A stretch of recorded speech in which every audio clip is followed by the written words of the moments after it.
جو آدمی اپنے مال کی زکوٰۃ ادا کرے گا اس کے مال کی حفاظت ہوتی ہے۔ میں آپ کو ایک قصہ سناتا ہوں۔ ہندوستان کے اندر انگریزوں کا دور حکومت تھا، اور اس میں ایک انگریز تھا، اس کا ایک باغ تھا، تو اس نے ایک مسلمان کو اس میں چوکیداری کے لیے مالی بنا کے رکھا ہوا تھا۔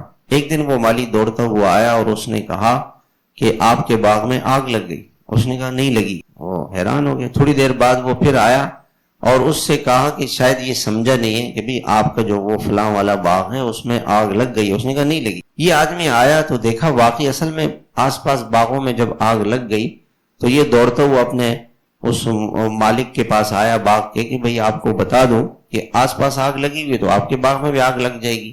لیکن اس نے دیکھا کہ سارے باغ جل گئے تھے، اس کا باغ بالکل سلامت، بالکل نہیں جلا۔ تو اس نے آ کے اس انگریز سے کہا کہ تم یہاں بیٹھے ہوئے تھے دفتر میں اور تم نے کہا کہ میرا باغ نہیں جلا ہے، جا کے دیکھو۔ میں نے دیکھا تو تمہارا باغ بچا ہوا تھا، اس کی کیا وجہ ہے؟ اس نے کہا کہ میں تم مسلمانوں کے ساتھ رہتا ہوں تو میں نے مسلمانوں کی کتاب میں یہ پڑھا ہے کہ جو آدمی اپنے مال کا صحیح طریقے سے زکوٰۃ ادا کرے جیسے اللہ تعالیٰ نے بتایا ہے، اللہ اس کے مال کی حفاظت کرتے ہیں۔ تو میں جو اس باغ کے اندر سے پیداوار آتی ہے، جو اگر ایک باغ ہے اس کا وہ بارش کے پانی سے سیراب ہو رہا ہے تو 10 من میں سے 1 من اللہ کے نام،